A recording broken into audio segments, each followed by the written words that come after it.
Welcome to the Free Library of Philadelphia. My name is Andy Cahan, Director of Author Events, and I am honored to introduce the junior senator from California. Of course, junior is only a title. There's nothing junior about Barbara Boxer. A member of Congress for more than 30 years, the senator has written, introduced, or passed legislation that has improved life in this country in measurable ways. From protecting wilderness and water resources, to guarding the rights of women, children, the poor, and those leaving the foster care system, to increased funding for Pell Grants, AIDS research, and burn victims, and so much more. You might ask yourself, where did she learn the values and perseverance that made her tough enough to tackle the legislation above?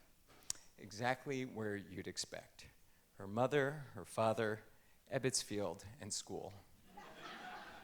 As it happens, her political career actually started more than 60 years ago when she served as the chairman of the Mexican Group, a study group on Mexican arts and culture in her elementary school.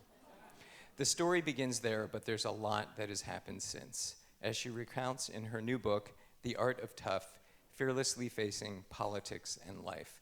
Please welcome Senator Barbara Boxer. My voice is a little bizarre. I have a little laryngitis because I've been going all over talking about this book, and it's just been so wonderful. New York, California, Philadelphia, back to Southern California, Seattle, Portland, and on. But tonight, here I am. I'm coming back here for the convention. Isn't that going to be something? Yeah. And talk about the art of tough. This is going to be one tough election. But I have a feeling it's going to end okay. From my point of view, and I have a feeling your point of view. But we could have a few outliers here, which is totally fine with me. One thing I tell people is that I would never have gotten elected if I never picked up about 15 to 17% of the Republican vote. And people are surprised at that, you know. But a lot of my Republican friends in California say, I may not agree with you on every single thing, but you're in it for the right reasons and you never lead me astray. Tell me how you feel straight from the heart. That's part of the art of tough. Well, let me talk about the book. It took me 3 years to put this book together. I wanted to do two things. The first thing is I wanted to take you, my readers, into the inside of the inside of the inside of the rooms where things happen in the Senate, in the House, in politics, and to show you by sharing these stories how a bill really becomes a law or doesn't. It sounds so easy when we were in school, right? There's a committee and they hear the bill and they debate it, they pass it out of the committee and they have a nice debate and then it goes to the House, they have another nice debate. They don't talk about what really happens behind the scenes. And so I wanted to take you into those rooms so that you understand who's in those rooms makes a huge difference and who's left out makes a huge difference. And a lot of times people are purposely left out of those rooms. So I wanted you to see that. And I also wanted to make this kind of an empowerment book because it does take a certain level of toughness to do the work I've done. But I also know it takes a certain level of toughness to do a lot of work, no matter what you do, or even to be part of a family, or even, be part of a community, or on a nonprofit board, whatever it is. There will be people that will try to silence you. And I'm sure you've all had it in your life. Why are you saying this? That's dumb. Why are you the only one in the room speaking up? Well, what I want to do in this book is lay out the 9 rules of the art of tough. And I am not going to tell you all 9 because I want you to buy the book. But I'll tell you a couple. So the first thing I do in the book, because, it's kind of audacious to say the art of tough, and I'm standing in the book, But I wanted to prove why I've had to be tough. So right in the beginning, I'll read you a couple of pages here. This is the beginning. By the way, the preface is written by Kirsten Gillibrand. How many of you know who she is? She's a senator from New York. She's quite wonderful. And one of the reasons I feel I can leave the Senate, I'm not running again, because people like Kirsten can just take up the banner. But she writes a beautiful prelude here. But this is my writing. I'm no martial artist or big-time, high-stakes moneymaker. I barely measure 5 feet, maybe 5'3" in my heels. And nobody has ever accused me of having a menacing presence. No, but I have lived with an emotional intensity, a sense of indignation, determination, and sometimes outrage that has often inspired opposing reactions among my political colleagues, voters, and right-wing pundits who have said these and other quotable things about me. This is one. Barbara Boxer is a great candidate for the Democratic Party, female and learning disabled. That's Ann Coulter. How's this one? Barbara Boxer continues to prove that she is unfit for any office higher than turd inspector. That's another one. It's a lovely life I've chosen. But this one I have to tell you because this takes the cake. I have so many of these. Unfortunately, here's this one. In the future, Barbara Boxer may be remembered as the Frau Dr. Mengele of the U.S. Senate. And then just in case people don't know who Dr. Mengele was, he goes on and he says, Dr. Joseph Mengele, the Nazi war criminal who directed merciless human experiments, may have decided to come back as a woman. Yeah, this is a guy named Michael Savage, and he has a radio show in my great state. This is just why people would come up to me all the time. They hear all this, they read all this. I haven't even gone through some of the, I can't even read some of these. And they say, how can you stand it? How did you get so tough? And in the beginning, I used to say, I'm not tough. You know, I grew up like an ordinary kid. And it doesn't bother me. And then when I sat down and I put this all together, I realized, I think I've been tough. And I think I should explain how I got that way. So that's part of the fun of the book. One of the rules of the art of tough came from an experience I had as a kid that I'll share with you, but I won't read it. I write it better than I'll tell it, but I'll tell it. When I was about, I'd say 10, do you remember, I say to the women here, who are kind of a little gray, maybe, or maybe blonde now. Do you remember when we were kids, how the boys would chase us around, say, chase you and pull your hair? So this one kid was picking on me, I think because I was always very little, and he was little, so I was the perfect marker. So Albert was always in my face. And one day, he just crossed the line, my 10-year-old line. He kind of gave me one of those punches you do like this in the shoulder and said something about my hair or something. People pick on my hair a lot. Said something like, I'll remind you why I said that. And I just was over the top. So it was very quiet in the hall. No one was watching. I took out my number 2 pencil, lead, and I stabbed him in the arm where you get your vaccination. Now, the minute I did it, I started to cry because I knew, oh my God, what? And he cried. I cried because I lost it and I knew it. He cried because he deserved it and he knew it. So now it's our secret. We just part ways. Everything's fine.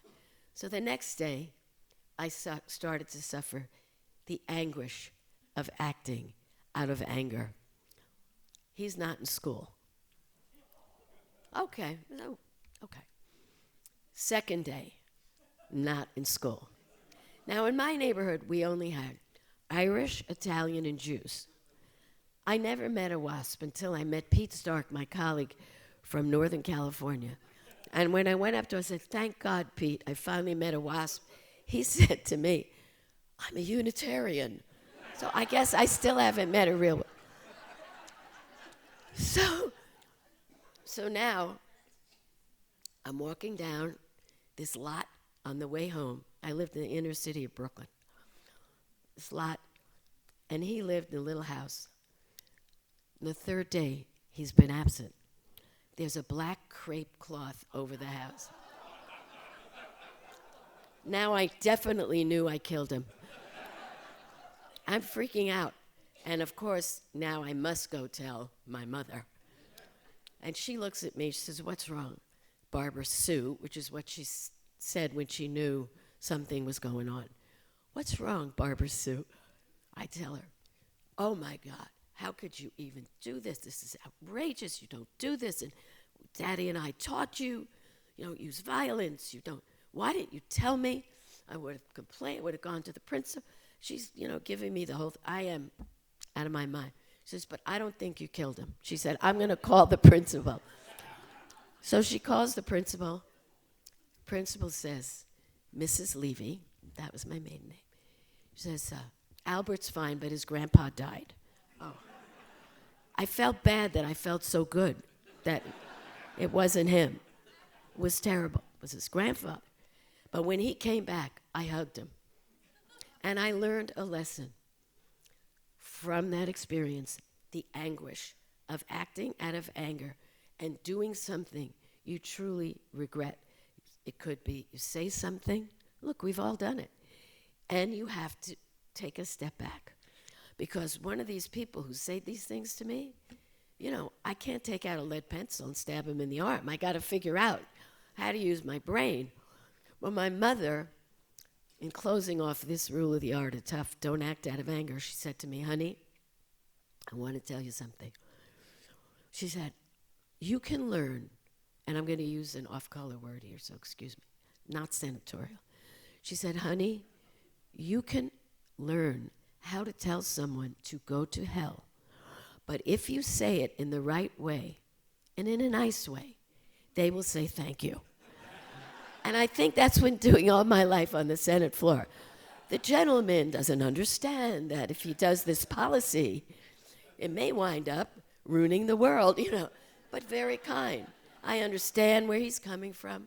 I get it, but it just doesn't make sense. So you can learn how to do these things. So that's the first lesson of the art of tough. One of the other lessons of the art of tough is to keep your sense of humor. You could tell I have one. You have to. I don't care what you do in your life. And I wound up loving to write funny lyrics to songs. And it was a way to get out my feelings and try to win the day. So here's the story. When I got to the House of Representatives in 1982, imagine, 82, I was sworn in 83. I come from California. We had a workout sensibility. So I asked, where was the gym? And they said, well, the guys have a gym, and the women have a gym, very small. I said, okay, that's fine. And I go over to look at it. It's, not quite half the size of the stage is the gym. And it has 5 hair dryers. All with the big, the old kind you do. Because why else would a woman want a gym? Just to wash her hair, put rollers in it, and dry. So I was a bit offended. So I go to the House Administration Committee. Tip had appointed these people, Tip O'Neill, and I said to Eddie Boland, this is crazy. We need to use the gym. He said, oh, no. By then, we had 23 women and out of 435. Pat Schroeder was one of them, Barbara Mikulski, Jerry Ferraro, Olympia Snow, Barbara Kennelly. So I thought, okay, we will try to use this women's gym. So I called my friend Claudette, who's an aerobics teacher, very good. Claudette, you need to fly out here. We're going to have an aerobics lesson. We got the music, with the 6 of us are here. We line up. She said, put your arms out to the side. Well, we touched each other's hands. So she says, okay, 3 of you go a second line. That's fine. Put your arms in the air, okay? And then she says, now take your arms, and the music is on. Put your hands on your hips. And with that, Mikulski says, Barbara Mikulski, if I could find my hips, I wouldn't be here. That was the end. Everyone cracked up. So we couldn't get in the gym. So I decided I would write a song. I'm going to attempt to sing this little jingle to you, given this nightmare. But it's worth it. I think it's funny. So I wrote these words to 5'2" Eyes of Blue. And I got 2 other colleagues to sing it, Mary Rose Okar and Marcy Kaptur from Ohio. And I got a guitar. So we sang it to the Democratic whip, Tony Coelho. He said, you know, this could work. This could work. He says, if I like this song, then you should sing it to Tip O'Neill and the committee. Okay. So remember, don't act out of anger. If I'd walked in there and said, are you kidding me? You know, women we have to work out. Our heart has to pump. God forbid. We were smiling. So we sang this song, went like this. This is going to be tough. I may have to just say the words. Exercise, glamorize. Where to go will you advise? Can't everybody use your gym? Equal rights. We'll wear tights. Let's avoid those macho fights. Can't everybody use your gym? Now, if you run into a colleague who looks sad and blue, she'll fight and fuss. She'll even cuss. You bet your life it could be us. 'Cause we're not slim, we're not trim. Can't we make it hers and him? Can't everybody use your gym? We're only asking. Help me. Can't everybody use your gym? We got into the gym. Oh, God. This is not good. Thanks for putting up with that. But in truth, I wrote a lot of songs about a lot of things. This was the only one where we changed a policy, unfortunately. For example, I wrote, don't cry for me, Condoleezza. You are the one who told us of tubes aluminum, of weapons there were none. Your truth was half-baked, like yellow fake cake. Didn't work. And on the serious side, I write in the book about how painful that war was for me and how I stood with 23 others and voted no, and it was really unpopular. But I knew in my heart what would happen, sadly. And all you had to do was read the history, and you knew what was going to happen. It was going to be a religious civil war and started the flames, still burning. And so every day for 8 years, I actually carried it in my heart. And I write, my biggest regret, no matter what I did. Songs, talks, TV, radio, op-eds, everything. I couldn't end it. It took Barack Obama, finally, when we elected him. The thing would still be going on if McCain had won that race. I believe this. I know this. We're there. We're no longer in a combat mission. So that was something. I want to tell you another serious story about Anita Hill. Where's my guiding light here? Where is he? He's going to tell me when. Oh, how many more minutes? Okay, good. I'm going to tell you a story you know, but you don't know it this way. Yes, someone like me, we have egos, of course. We're in this business. We have egos. We've got to believe in ourselves. We've got to be brave and tell people why they should vote for us. So it's hard to admit when you make a mistake. and I made one that I write about in the book. When I was running for the Senate in the 92 election, in 91, Anita Hill came forward during the Clarence Thomas hearings, and she told her story of being harassed. And I was in the House then with Pat Schroeder and these other people I told you about, Nita Lowey, some others. And when I heard this, I knew they had to reopen those hearings. And all the women in the House, there's so few of us, said, you've got to reopen the hearings and look at these charges. Now, the status was that they had just defeated Bork. So this was George Herbert Walker's next one, Clarence Thomas. And the committee under Joe Biden wanted to get it over with, get it done. And when this happened, it was earth-shattering. And so when I got back to D.C., the women of the House said, we're going to make a statement, and we'll divide up into a couple of groups. Half will go to the Senate steps, march up the Senate steps. You know that picture of the women? How many of you know what I'm talking about? The picture of the women, it's in the book.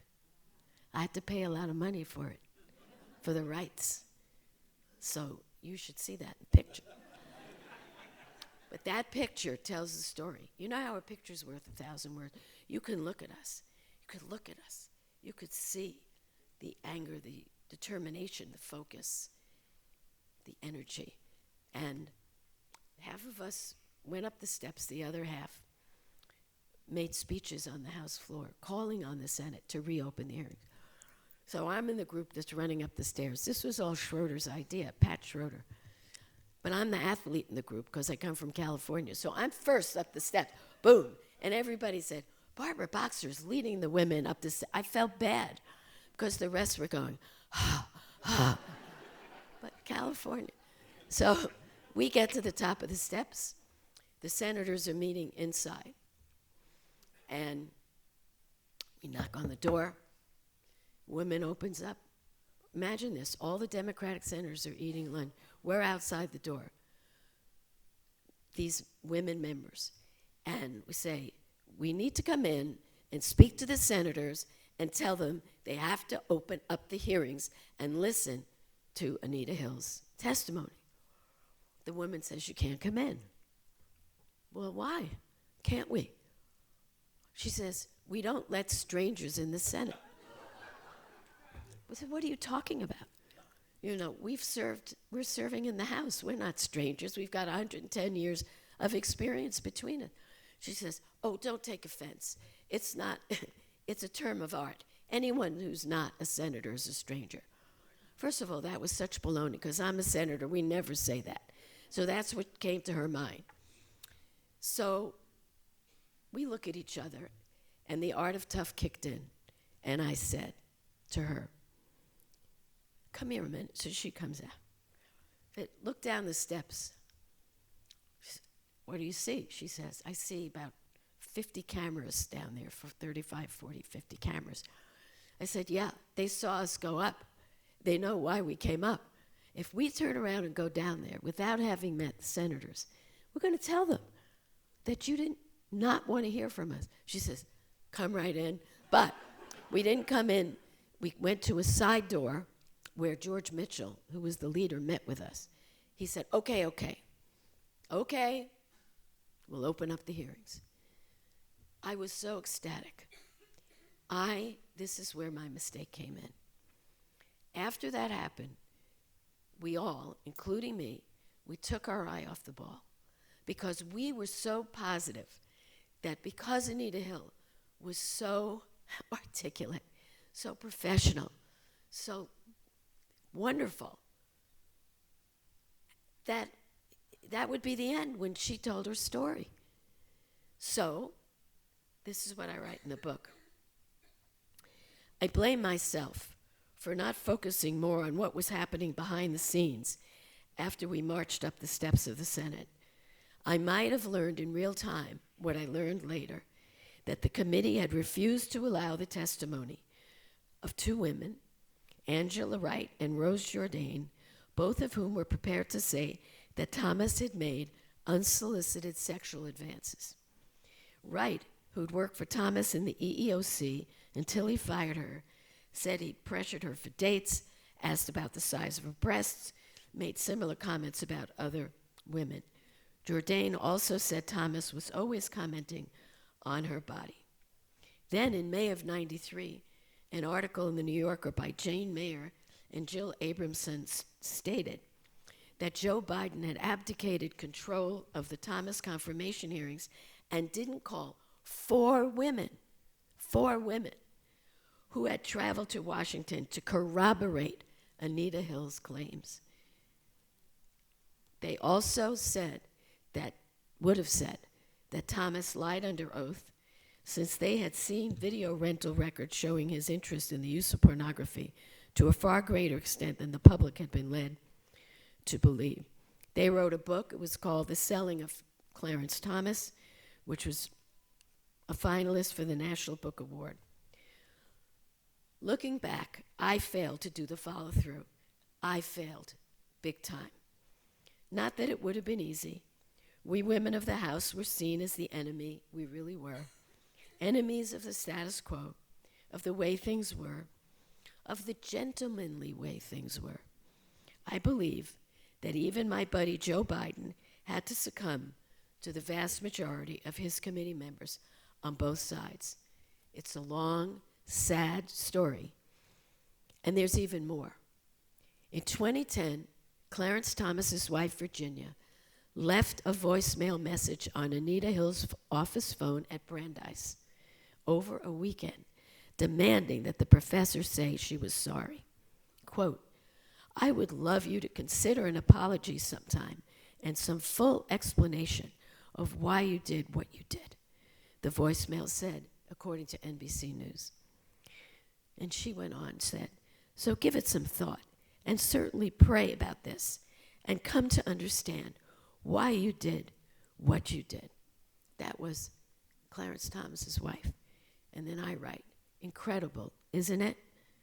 Professor Hill called the message inappropriate and reported it to her employer's security department, who in turn reported it to the FBI. Further, Professor Hill said she had no reason to atone. And this is Anita's quote: "I have no intention of apologizing because I testified truthfully about my experience, and I stand by that testimony," she said in a statement to NBC News. And then I finished this piece. Anita Hill's story touched the hearts of women and caring men across the nation. I definitely rode that wave. It was a rough wave and very high. But I hope you can understand now why the Anita Hill case translated into victories for women. Anita Hill is an icon who went through hell for coming forward, and I hope she knows what a difference she made, even though Clarence Thomas got confirmed. Major federal laws were passed to address sexual harassment and violence against women, and the long march to get more women elected to Congress was kicked into high gear, all because of Anita's courage, her ability to be tough under extraordinary pressure. I was one of those women who benefited from her particular art of tough. That's that.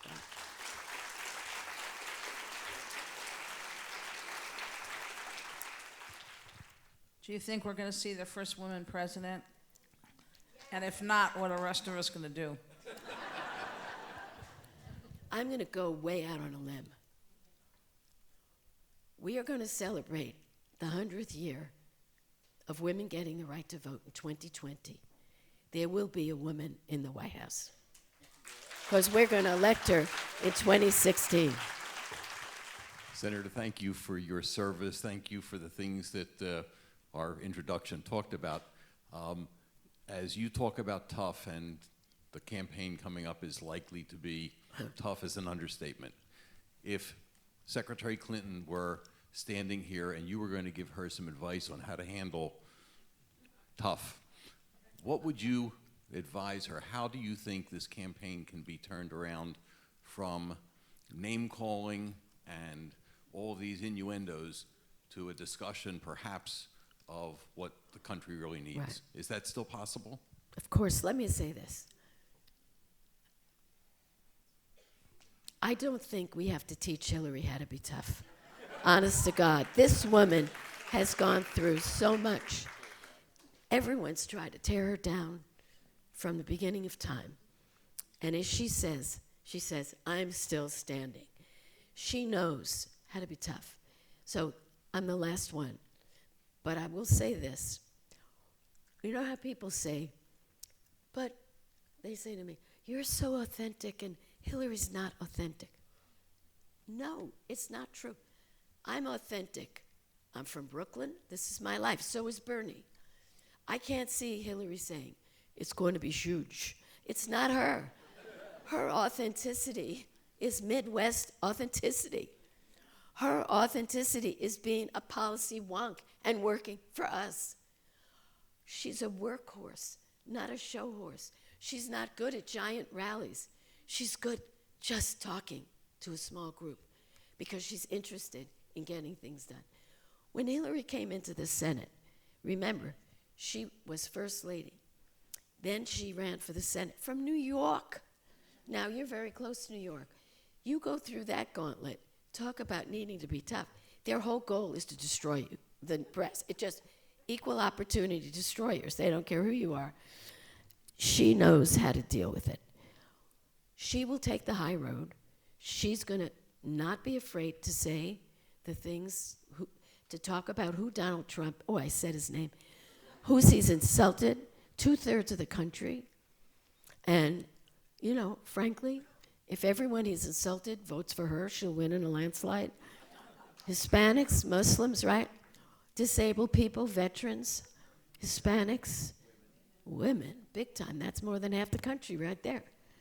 So I just think it's going to be okay. And I think her authenticity is that she is this, she doesn't backslap. This is not her way.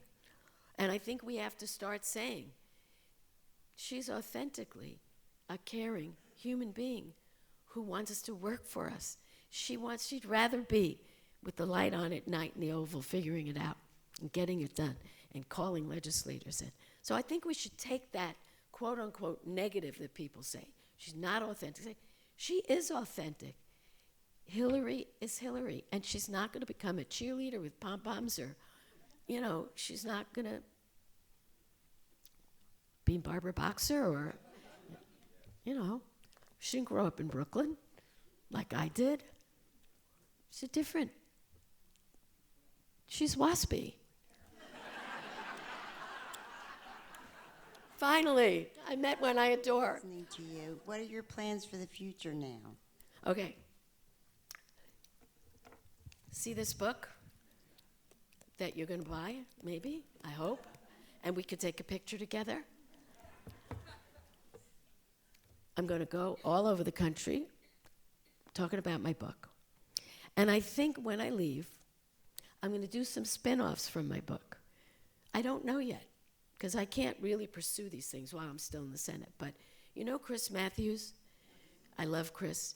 Chris used to work for Tip O'Neill. He wrote the book Hardball.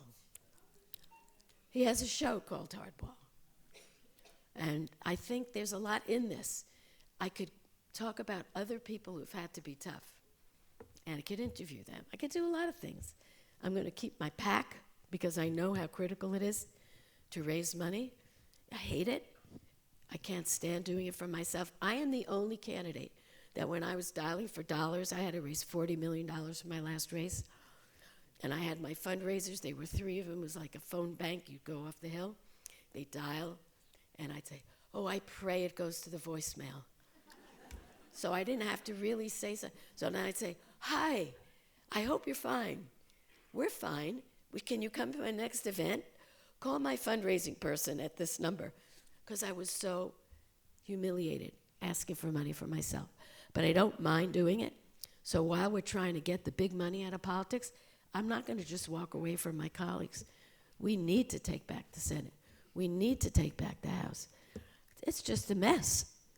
We've got people who say there's no climate change. Can you imagine? 98% of the scientists tell us this planet's in major trouble.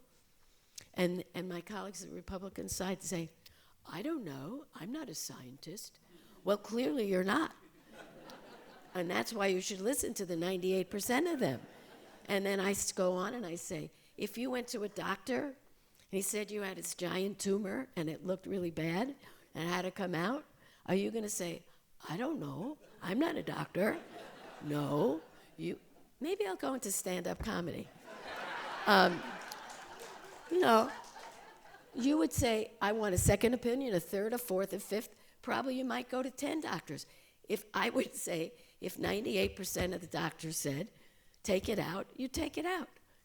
So they have lost it on this. And the sad thing is, when I started, the environment was such a bipartisan issue. And so was a woman's right to choose was a bipartisan issue. George Herbert Walker Bush was on the board of Planned Parenthood. And then when he ran for president, he suddenly forgot all that. So it's changed. But that was a long answer to a short question. I don't know exactly what I'm going to do, but I am going to have Well, fun. I'm going to take you back to Brooklyn. I'm over here, Where are right you? here. Here. Other side. I'm going to take you back to Brooklyn, where I grew up with you in Crown Heights and went to PS 161. Oh, my God. And I believe you graduated a year ahead of me. And what I found was actually something that goes with the book, but I found a quote that I wanted to ask you about. You said, "The fight is worth making," Boxer said, citing her formative days at Brooklyn's public school, 161, "I'm a fighter."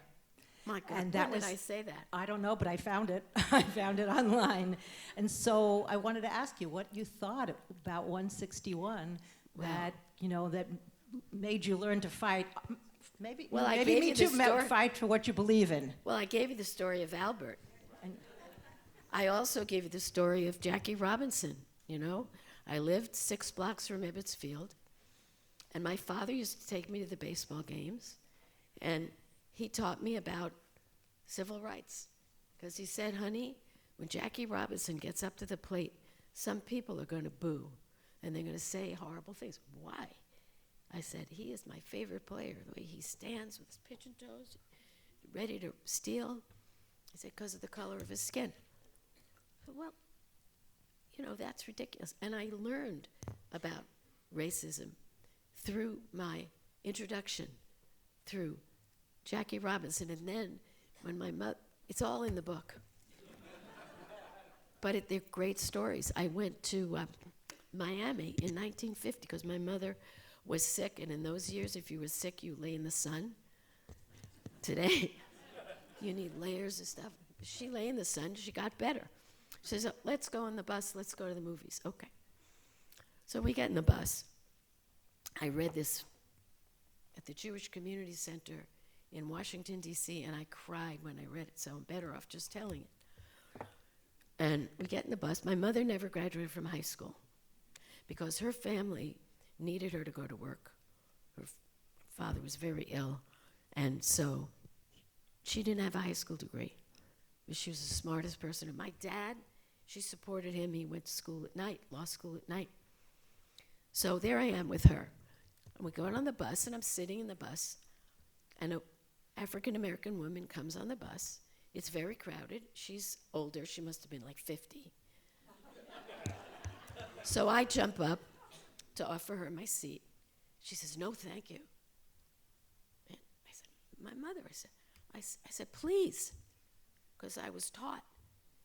I said, Mommy, that woman is not very nice. She won't take my seat.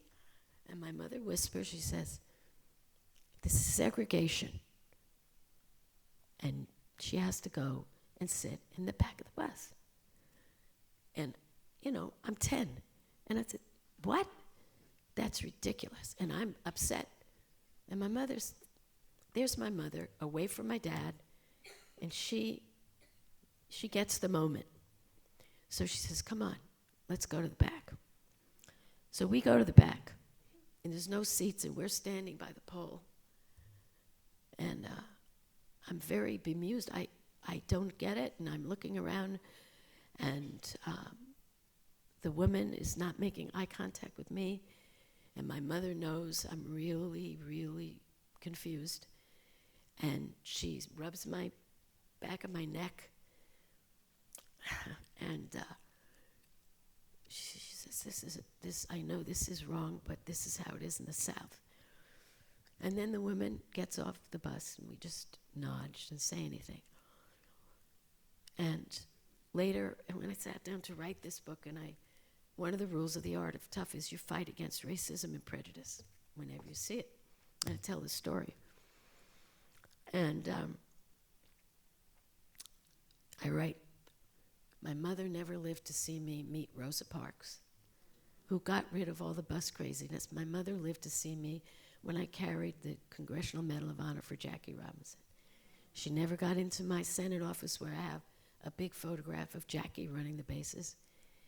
And I said, I wonder if she knew at that moment that she would teach me something that would stay in my heart forever. And I have a feeling she did. Yeah. Thank you. I would tell you that you are in the city where our hero is a fictional boxer. But Sylvester Stallone made millions of dollars because his boxer was resilient. And so I'm wondering, in your career, was there a time when something went so wrong, was so bad, and you got so low, and you got past that, and how did you have the resilience to do that? Oh my God, yes. There was a moment that I talk about in the book where,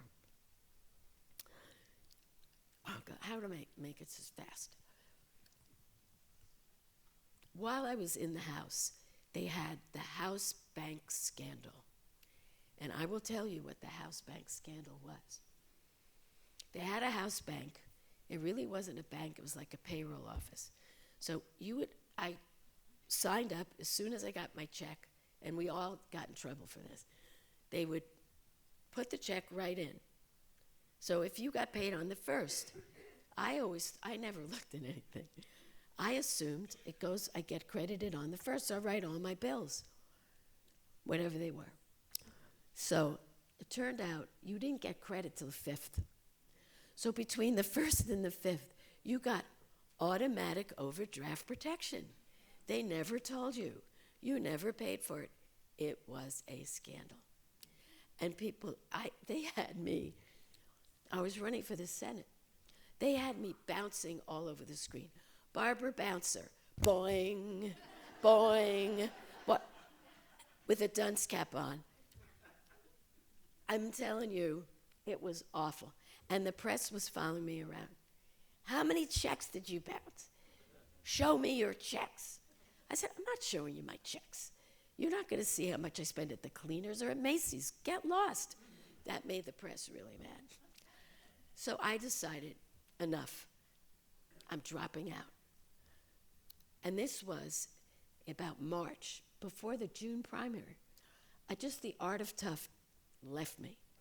I was that down, so I thought, this is humiliating, it's embarrassing. And I tried everything to talk my way out of it. I said, it's true. I don't spend enough time on my I didn't try to defend it.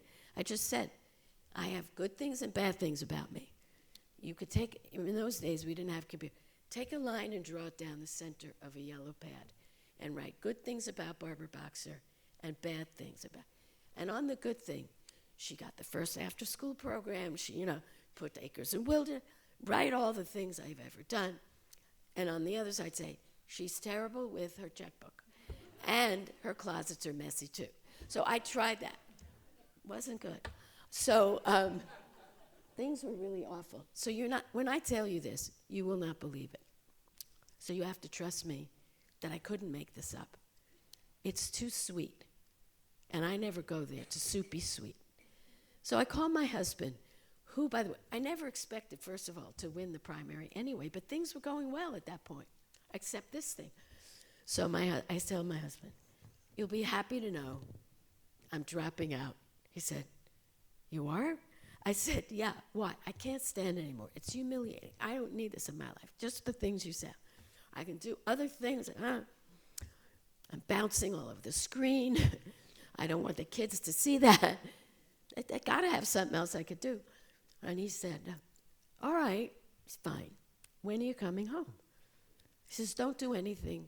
Just come home. We'll talk about it. We'll figure out a way. I said, I'll be home at 6 or whatever it was. So I won't go into all the detail, but I walk into the house, and Stu says, I'm upstairs watching the baseball game, and the kids are downstairs. Well, my kids already, one was working, one was in college. They didn't live with us. What are they doing there? They call me in the room. My daughter, she says, Nicole, she said, Mom, you cannot drop out. She says, what will it say to the women? Hardly many women ever do this. And now you're going to run because it gets tough, and you can't do it. And my son says, and they always argue, he says, Nicole's right. Oh, boy. Nicole's right. 2 against 1. I couldn't divide them. She said, she's right, Mom. So what if you don't make it? You have to keep your chin on and head down. So then they say, sit down. I mean, this is so soupy. They come out with a Dr. Seuss book, Oh, the Places You'll Go, which I always read them when they were kids and they were crying because something bad happened. You'll go for the top, but you may not reach it. And if you reach the top, but then you won't, and then you go down, but you have to try again because if you go higher, then you may make it. And the book goes through. I said, okay, enough. I stayed in it. We said, we'll stay in it. We'll do our best. And we won big in the primary. So, but that was such a great question because that was the time when the art of tough just simply came out of my body and left me. And my kids were there to put it back together, which I'll close. I think we should close. A few more minutes. Okay, my voice, okay. With one rule of the art of tough, another rule. You need love in your life. And that sounds counterintuitive. Find love? That's an art of tough? You bet. Because if you don't have people in your life who love you, it doesn't have to be a spouse, kids, it could be a friend, it could be a teacher, it could be anyone that you care about. They really care about you. There's no other agenda. If you don't have that, you won't make it. And I tell a story about some kid that I thought I loved. They didn't really love him, and he didn't really love me, and I figured it out. My mother came to the rescue. The fact is, you need people around you who care about you so much that they will give you the unvarnished truth. And if you're wrong, they'll say it, but they'll back you anyway. So thank you for the question. Took me back to quite an experience. Senator Boxer, I'm wondering what you observe about the change that needed to happen in being tough in the Senate and the House when the Rove-Cheney administration came in, when we went from a Democratic-led Clinton administration. The Rove-Cheney administration. That's what I call it, yeah. Well, my Republican staff friends, and we got along very well with Republicans and Democrats, as soon as that administration came in, told me that the word came down, stop dealing productively with the Democratic staff. And I'm wondering if I've never had a chance to ask anyone that would know, what did you see about how affairs across the aisle changed at that time? It's been getting worse. I can't say that it changed at that moment. It's been getting worse because the parties have moved so far apart. I told you before, when I started out, the Republicans were the biggest conservationists. They were pro-choice and all the rest. And all of a sudden, what happened? So I can't say that that's to blame. This has been happening. I would say it's because of money in politics, because the polluter money has gone to the right, side of the aisle. And people who said there was climate change, like John McCain, now say no. It's unreal. And they just say no, it's not happening, even though they thought it was happening 5 years ago. They don't want to be primaried. So I think there's a real reason why this happened. Parties have grown apart. And until people are elected who, frankly, are reasonable and who are caring and are in it for the right reasons, it's very hard. Now, through it all, I've been able to get a lot done. I'm very proud. In my book, even though it's boring, I list my 50 top accomplishments. The reason I do it is I don't want you to think I was just there having all these experiences and didn't do anything. I got 1,000 things done. And even during W's time, I was able to get acres and acres into wilderness, even though W said he'd never sign one more acre of wilderness. He did, because he wanted something else, and I wasn't about to let that happen until I got my wilderness. So when you learn the art of tough, and you learn how to get around it, you can. But it is a sad state of affairs, and now with this situation, I don't know where we're going. All I know is we have to save the country and elect Hillary Clinton, because this other thing is the most frightening thing. I mean, you know, when somebody says, we want to make America great, and he doesn't understand what makes America great, is that we work together. I don't know how many of you here are watching my Golden State Warriors, who had a lousy night last night, yeah. But they're a team, their slogan is strength in numbers, because they pass the ball and everybody's involved, and they have a second team and a third team, and everybody plays, everybody's involved, everybody's respected. And when one guy's down and he can't make a three-pointer, somebody else does it. That's what America's about.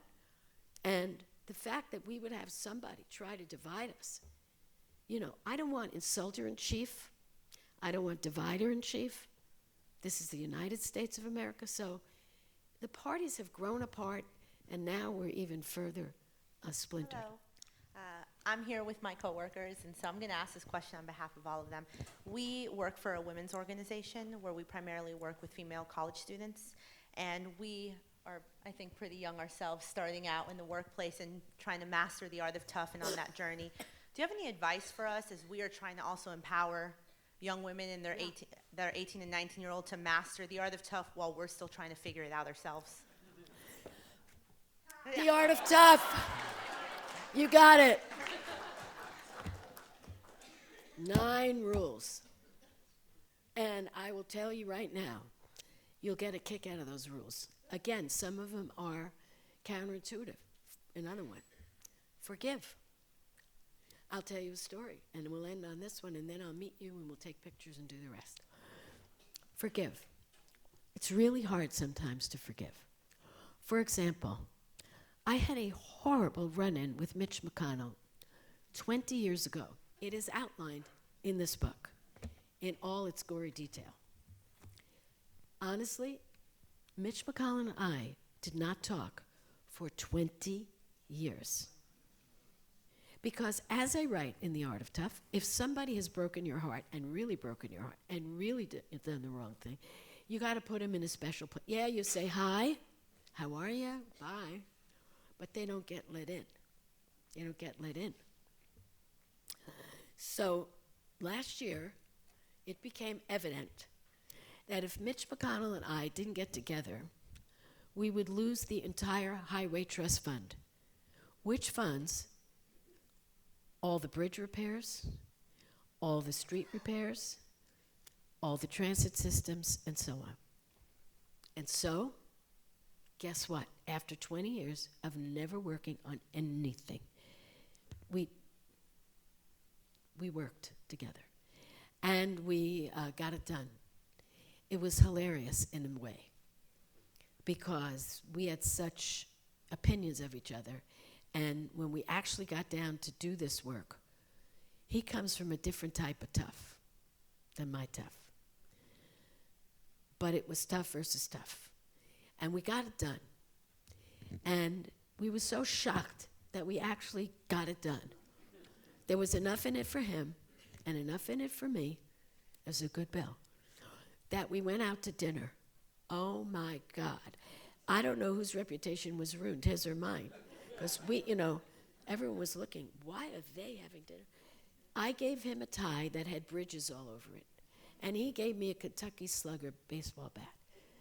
So when you read this, I think you'll agree that I was right to shut it off for that, because of the essence of what he did.